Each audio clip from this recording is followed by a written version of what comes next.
Imaginez, vous êtes à la tête de l'équipe de France. Le pays entier vous critique, vos joueurs se déchirent, la presse vous attaque. Et pendant plus de 10 ans, vous gardez le silence. Aujourd'hui, à 72 ans, Raymond Domenech décide enfin de révéler les 5 hommes qu'il ne pourra jamais oublier. 5 noms, 5 blessures, 5 histoires que personne n'avait encore entendues. Raymond Domenech est sûrement le sélectionneur le plus contesté de l'histoire récente des Bleus. Pour beaucoup, il reste l'homme de la fracture de 2010, celui qu'on a accusé d'avoir détruit l'équipe de France. Mais derrière les conférences glaciales, derrière les polémiques et les regards tendus en conférences de presse, il y avait des conflits profonds, des rivalités et des blessures que personne ne voyait. Pourquoi parler maintenant ? Selon plusieurs proches, Domenech porte ses cicatrices depuis des années. Et aujourd'hui, il accepte enfin de raconter les 5 confrontations qui ont marqué sa carrière. Avant de continuer, si vous aimez les vidéos qui racontent le football autrement, abonnez-vous et activez la cloche, ça nous aide énormément. Numéro 1, Franck Ribéry, l'histoire la plus douloureuse. Parmi tous les conflits qui ont marqué la carrière de Raymond Domenech, celui avec Franck Ribéry est sans doute le plus profond, le plus émotionnel et le plus difficile à oublier. Une relation faite d'admiration, de tension, d'incompréhension et finalement de rupture totale. Dès leur première collaboration, on sent que quelque chose cloche. Ribéry est un joueur de pur instinct. Il veut de la liberté, du mouvement, de la spontanéité. Domenech, lui, propose un cadre rigide, parfois flou, souvent mal expliqué. Les deux hommes se respectent, mais ne se comprennent pas. Très vite, Ribéry ne supporte plus le fonctionnement du sélectionneur. Pour lui, les entraînements manquent de structure. Certains exercices changent au dernier moment, les séances semblent improvisées, les objectifs ne sont pas clairs. Les discussions tactiques censées rassurer l'équipe deviennent pour lui des moments de confusion. Il ne comprend pas les choix, ne voit pas la logique dans les compositions et a l'impression que le sélectionneur avance à l'aveugle. Dans le vestiaire, Ribéry exprime parfois son malaise à voix basse. Il n'est pas agressif, mais il laisse transparaître sa frustration. Et comme il est un leader naturel, écouté, observé, respecté, certains joueurs commencent à ressentir la même chose que lui. De l'autre côté, Domenech regarde Ribéry avec un mélange d'admiration et d'inquiétude. Il voit en lui un artiste du football, capable de changer un match en un dribble. Mais il voit aussi un joueur impulsif, très émotionnel, qui peut perdre patience et entraîner ceux qui l'entourent dans son agitation. Pour Domenech, Ribéry est une force, mais une force instable. Un joueur qu'il adore avoir sur le terrain, mais qu'il redoute en coulisses. L'année 2010 devient le point de rupture. Le climat dans l'équipe est déjà tendu, les résultats ne suivent pas, la pression médiatique augmente. Dans ce contexte fragile, chaque regard, chaque mot prend une ampleur démesurée. Ribéry reproche à Domenech d'avoir perdu le contrôle du groupe. Il dit que le vestiaire ne lui fait plus confiance, que les joueurs ne comprennent plus où il veut aller, que son discours ne passe plus. Il le dit avec émotion, presque avec désespoir. Il ne cherche pas à prendre la place du sélectionneur, il cherche juste à sauver quelque chose. Mais pour Domenech, il ressent cette intervention comme une attaque directe. Pour lui, c'est comme si Ribéry voulait s'imposer en leader contre lui, comme s'il tentait d'affaiblir son autorité devant le groupe. À partir de là, tout change. Leurs échanges deviennent froids, stricts, presque mécaniques. Ils ne se regardent plus de la même façon. Ils ne se parlent plus de la même manière. Et les joueurs autour le sentent immédiatement. Quelque chose s'est brisé. Dans les entraînements, les tensions se voient.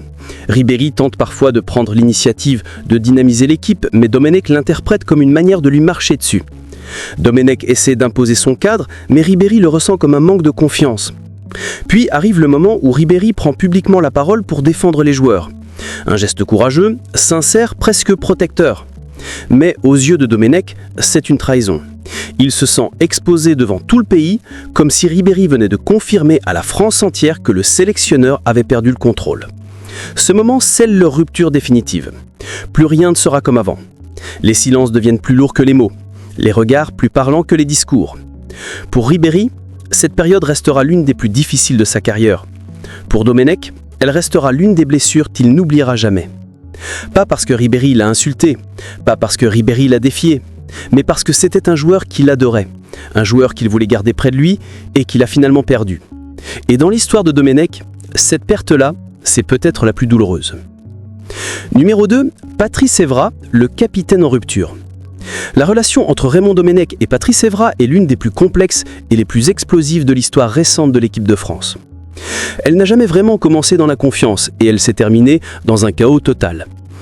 Patrice Evra, c'est le capitaine, le joueur charismatique, respecté, toujours souriant devant les caméras mais très attentif à ce qui se passe dans le vestiaire. Un leader naturel, écouté par tous, mais en 2010, ce sourire s'efface. Derrière lui, il porte la frustration de tout un groupe, la fatigue, les incompréhensions, les tensions non dites, les décisions qui ne passent plus, et Patrice Evra se retrouve dans la tourmente. Entre Evra et Domenech, la relation est faite d'incompréhension dès le début. Les joueurs attendent un cap clair, un discours structuré, une cohérence dans les choix. Mais Evra n'a l'impression de plus rien comprendre. Pour lui, les décisions du sélectionneur manquent de logique. Les discours sont flous, les explications vagues et l'autorité semble s'effriter de jour en jour. Evra ne le dit pas brutalement, mais il n'y croit plus. Il sent que le groupe n'y croit plus non plus. Et comme il porte le brassard, cette frustration collective devient sa responsabilité. De l'autre côté, Domenech observe Evra avec un mélange de méfiance et d'appréhension.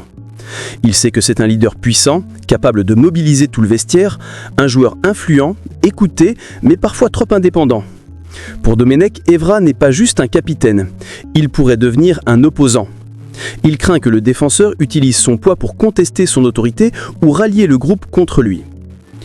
Ce climat fragile prépare le terrain pour l'explosion. Et cette explosion arrive le 20 juin 2010, lors de ce qui deviendra un des plus grands scandales de l'histoire du football français, la grève de Knisa. Ce jour-là, le camp des Bleus est sous le choc de l'affaire Anelka. La décision de renvoyer l'attaquant divise profondément les joueurs, le vestiaire est très en colère. Et Patrice Evra se retrouve au centre de cette tempête. Quand les joueurs décident de ne pas s'entraîner, Evra devient leur porte-parole, volontaire ou non. C'est lui qui sort devant les caméras. C'est lui qui lit, avec les autres, cette fameuse déclaration qui annonce au monde entier « Nous refusons de nous entraîner ». Devant les journalistes, il apparaît tendu, déterminé, presque habité par un devoir, défendre ses coéquipiers, montrer qu'ils sont unis, même si le bateau coule. Pendant ce temps, Domenech est sur le côté, impuissant. Il comprend qu'il a perdu le contrôle. Il comprend que son capitaine n'est plus avec lui, mais face à lui. Et devant les caméras du monde entier, le sélectionneur tente d'empêcher la lecture du communiqué. En vain. Le symbole est terrible. Le capitaine d'un côté, le sélectionneur de l'autre. Deux forces opposées, filmées en direct, sous les yeux d'un pays entier. Dans le vestiaire, après cet épisode, l'atmosphère devient glaciale. Les regards entre Domenech et Evra sont lourds, tendus, coupants. Plus personne ne tente d'apaiser la situation, c'est trop tard. Pour Domenech, ce jour-là, Evra franchit une ligne impossible à effacer. Il ne voit plus un capitaine en difficulté, il voit un capitaine qu'il a abandonné publiquement. Pour Evra, c'est tout l'inverse. Il pense que le sélectionneur a abandonné le groupe bien avant cette grève, que son manque de clarté a provoqué cette explosion, qu'il n'a jamais su rassembler. Deux hommes, deux visions, deux vérités. Aucun pont possible entre les deux. Après Knisa, leur relation est morte. Il n'y aura jamais de retour en arrière. Pas de dialogue, pas d'explication, pas de réconciliation. Seulement une fracture totale, gravée à jamais dans l'histoire des Bleus. Numéro 3, William Gallas, le caractère volcanique. Gallas était un joueur clé, mais aussi l'un des plus difficiles à gérer. Domenech se méfiait de son influence. Gallas, lui, trouvait le sélectionneur trop flou, trop hésitant. La bombe explose lorsque Gallas refuse certaines consignes tactiques. Pour Domenech, c'est une attaque directe contre son autorité. Et quand Gallas publie plus tard sa biographie, en critiquant ouvertement son coach, la blessure devient irréparable. Numéro 4, Nicolas Anelka, l'explosion du vestiaire. Tout commence le 17 juin 2010. Un vestiaire rempli de tensions, une discussion tactique, puis un dérapage. Anelka, frustré depuis longtemps, lâche une phrase violente. Domenech encaisse, mais rien n'est oublié. Quelques heures plus tard, la phrase fuite. C'est un scandale national. Selon plusieurs personnes de l'équipe, la rupture était inévitable.